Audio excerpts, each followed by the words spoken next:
Basilio Billy Manalo's contributions to string education and orchestral activities in the Philippines are unquestionable. But who is the man known to his students as Sir Billy, a man who was feared, loved, and respected by many of the people who knew him? Tonight, through music and narrative, we tell his story. Basilio Cajucom Manalo, the fifth child of Antonio Manalo and Maria Cajucom, was born in Baguio City in 1927. Billy displayed a natural aptitude for music at a very young age, a talent that was noticed and nurtured by his maternal grandparents, Spanish pianist Leonor Moore and Felino Cajucom, Nueva Ecia's first Filipino governor under President Emilio Aguinaldo. Through his grandparents' support, Billy studied solfeggio and violin with Luis Valencia. Within a few months of beginning violin lessons, Billy was already performing publicly with his grandmother. By the time he was 10 years old, he had already achieved proficiency in playing music by Chrysler and Paganini. To further support Billy's musical studies, Leonor traveled with him from Cabanatuan to Manila, commuting for hours by either train or automobile for violin lessons with Filipino virtuoso Ernesto Vallejo. Billy's quick progression in skill was a testament to how a supportive family allowed his talents to thrive. In 1939, Billy enrolled at the University of the Philippines Conservatory of Music when he was 12 years old. At 16, he graduated from St. Scholastica's College as the institution's first male alumnus. Billy was featured as a soloist by several orchestras from 1940 to 1945. Among them, the Manila Symphony Orchestra, with which he performed Beethoven's Violin Concerto in 8 consecutive concerts. His skill as a violinist earned him admission to the prestigious Juilliard School of Music in the United States in 1946, where he studied with Ivan Galamian, one of the most influential violin pedagogues of the 20th century. He earned his diploma in violin performance and briefly returned to the Philippines to perform the Brahms and Tchaikovsky violin concertos with the Manila Symphony Orchestra. Following his return to Juilliard for further studies in violin performance, Billy concertized in Spain from 1950 to 1951.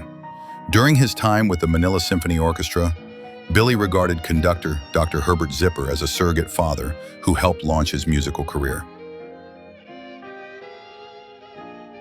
Despite being offered the opportunity to remain in the United States for his exemplary musical achievements, Billy decided to return to the Philippines for good. In 1951, he was appointed as concertmaster of the Manila Symphony Orchestra.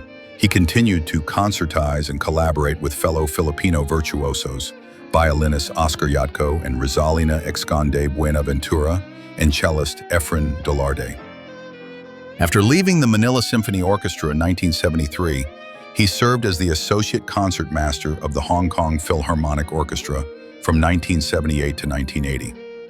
Billy returned to the Philippines in 1980 to reorganize the cultural center of the Philippines Philharmonic and form the Philippine Philharmonic, where he served as its resident conductor alongside musical director Oscar Yatco until 1988.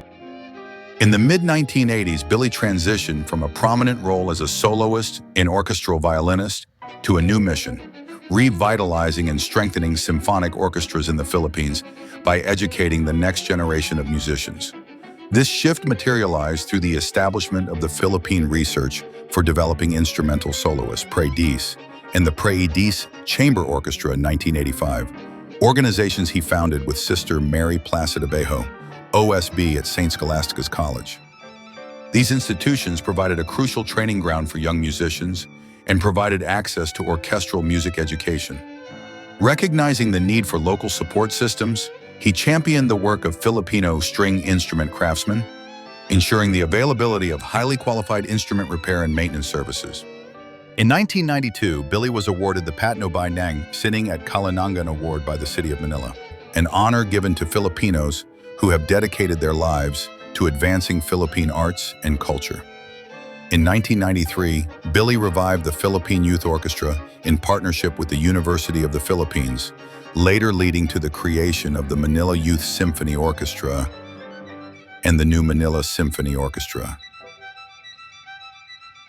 To the people who knew him professionally, Billy was a virtuoso violinist, master teacher, and conductor. To the people closest to him, he was also an intelligent and well-rounded individual who enjoyed and excelled in a variety of interests. He was an astute political analyst. He had the ability to perform complicated mathematical calculations mentally. He was a champion golfer and badminton enthusiast. He was a clever businessman who managed a sugar plantation for many years. Billy was a true embodiment of the term Renaissance man. As a teacher and performer, Billy was renowned for his thorough, methodical approach to practice and rehearsal, a principle he carried throughout his storied career. He once said, "I believe that a performance is a good reflection of how well you rehearse.